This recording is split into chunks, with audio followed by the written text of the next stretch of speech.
कल्पना कीजिए एक ठंडी सुनसान लैब जहाँ हर चीज़ अजीब तरह से शांत है। यहाँ कोई इंसान नहीं बोल रहा, लेकिन मशीनें जैसे कुछ कहने की कोशिश कर रही हैं। अचानक एक स्विच दबता है, मशीन चालू होती है। धीरे धीरे पाइपों के अंदर लिक्विड फ्लो करने लगता है और कमरे का माहौल बदल जाता है। कुछ सेकंड बाद एक ऐसी चीज़ होती है जिसे देखकर वहाँ मौजूद लोग भी सन्न रह जाते हैं। एक निर्जीव हिस्से में जीवन के कुछ संकेत दिखने लगते हैं। ना कोई दिल, ना कोई सांस, फिर भी रिएक्शन। क्या यह सच में जीवन था या सिर्फ विज्ञान का एक भ्रम? यह कोई फिल्मी कहानी नहीं है, यह एक असली प्रयोग था जो सोवियत रूस में किया गया था।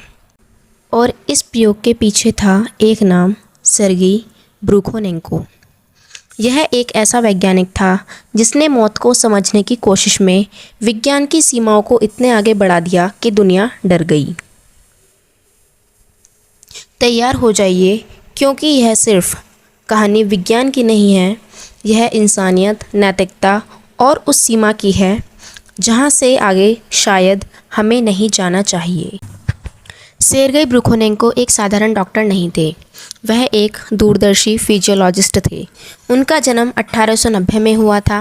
प्रथम विश्व युद्ध के दौरान उन्होंने घायल सैनिकों को मरते देखा, अक्सर सिर्फ इसलिए क्योंकि उनके शरीर में खून की कमी हो गई थी या उनके फेफड़े काम करना बंद कर देते थे। यहीं से उनके मन में एक विचार आया, अगर हम अंगों को उनके प्राकृतिक शरीर से बाहर वह सब कुछ प्रदान कर सकें जो उन्हें जीवित रखने के लिए चाहिए, तो क्या वे अंग काम करना जारी रखेंगे? 1920 के दशक के मध्य में उन्होंने एक ऐसी मशीन बनाने पर काम शुरू किया जो दिल और फेफड़े का काम कृत्रिम रूप से कर सके।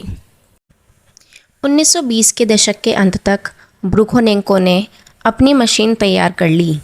इसे ऑटोजेक्टर कहा गया। यह मशीन 2 पंपों का उपयोग करती थी। एक पंप शरीर से अशुद्ध रक्त निकालता था और दूसरा पंप ऑक्सीजन युक्त रक्त को वापस धमनियों में भेजता था। इसका उद्देश्य शरीर के अंगों को ऑक्सीजन की निरंतर आपूर्ति करना था, भले ही इंसान का हृदय काम करना बंद कर दे। 1928 मॉस्को में वैज्ञानिकों की एक गुप्त सभा बुलाई गई। कमरे के बीचों बीच एक कुत्ते का सर रखा था, जिसे बड़ी सावधानी से उसके शरीर से अलग किया गया था।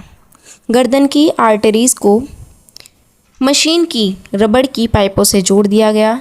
जैसे ही मशीन चालू हुई, खून का संचार शुरू हो गया। वैज्ञानिकों के पसीने छूट रहे थे।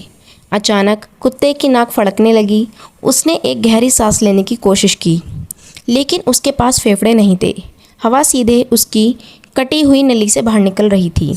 जब ब्रुखोनेंको ने उसकी आंखों पर एक टॉर्च मारी तो उसकी पुतली बिल्कुल एक जीवित जानवर की तरह सिकुड़ गई। वह सिर देख सकता था। जब मेज पर जोर से हथौड़ा मारा गया तो उस सिर ने अपने कान खड़े कर लिए और आवाज़ की दिशा में मोड़ने की कोशिश की। वह सुन सकता था। सबसे भयानक पल तब आया जब उसकी जीभ पर सिट्रिक एसिड की कुछ बूंदें डाली गईं। सिर ने अपना मुंह खोला, जीभ बाहर निकाली और चेहरा सिकोड़ लिया, जैसे उसे स्वाद का पता चल गया हो। कल्पना कीजिए उस कुत्ते की पीड़ा को। वह जाग रहा था, वह महसूस कर रहा था, लेकिन वह चिल्ला नहीं सकता था क्योंकि उसके पास गला नहीं था। वह केवल देख सकता था उन लोगों को जो उसे एक वस्तु की तरह इस्तेमाल कर रहे थे। ब्रुखोनेंको का सबसे बड़ा करिश्मा अभी बाकी था। उन्होंने साबित करना चाहा कि वह मरे हुए को पूरी तरह वापस ला सकते हैं। उन्होंने एक स्वस्थ कुत्ते को लिया, उसकी नसों से सारा खून निकाल दिया। कुत्ते का दिल बंद हो गया, उसकी सांसें रुक गईं। वह क्लिनिकली डेड था। 10 लंबे मिनट बीत गए। विज्ञान कहता है कि 4-5 मिनट बाद ऑक्सीजन की कमी से दिमाग मर जाता है, लेकिन ब्रुखोनेंको ने अपनी मशीन चालू की।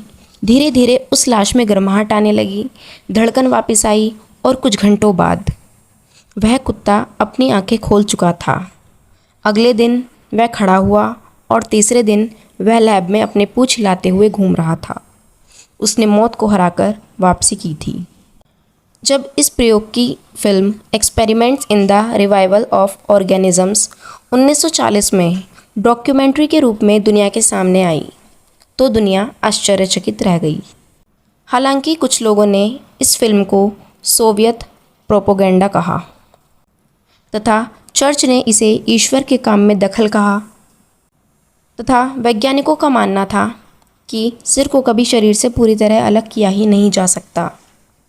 लेकिन सच तो यह था कि ब्रूखोनेंको ने वह कर दिखाया था जो आज के डॉक्टरों के लिए चमत्कार है। आधुनिक चिकित्सा में कटे हुए सिर का विचार हमें भले ही खतरनाक लगता हो, लेकिन ब्रूखोनेंको के शोध ने हमें कई आधुनिक तकनीकों की नींव रखी है।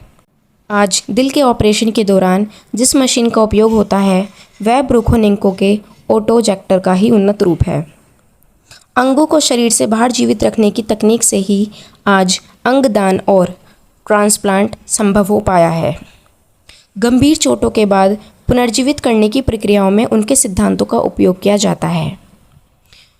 सर्गेई ब्रूखोनेंको एक ऐसे वैज्ञानिक थे जिन्होंने मृत्यु को केवल एक जैविक प्रक्रिया माना जिसे विज्ञान के माध्यम से बदला जा सकता था। उनके प्रयोग आज भी विज्ञान की सीमाओं और नैतिकता पर बहस छेड़ देते हैं। उनके लिविंग हेड्स प्रयोग ने यह साबित कर दिया कि मस्तिष्क को जीवित रहने के लिए केवल ऑक्सीजन युक्त रक्त की आवश्यकता होती है, भले ही शरीर पूरा ना हो। अगर आपको यह वीडियो अच्छी लगी हो तो नेक्स्ट वीडियो के लिए कमेंट करें और चैनल को सब्सक्राइब करें, वीडियो को लाइक करें और कमेंट करें। धन्यवाद।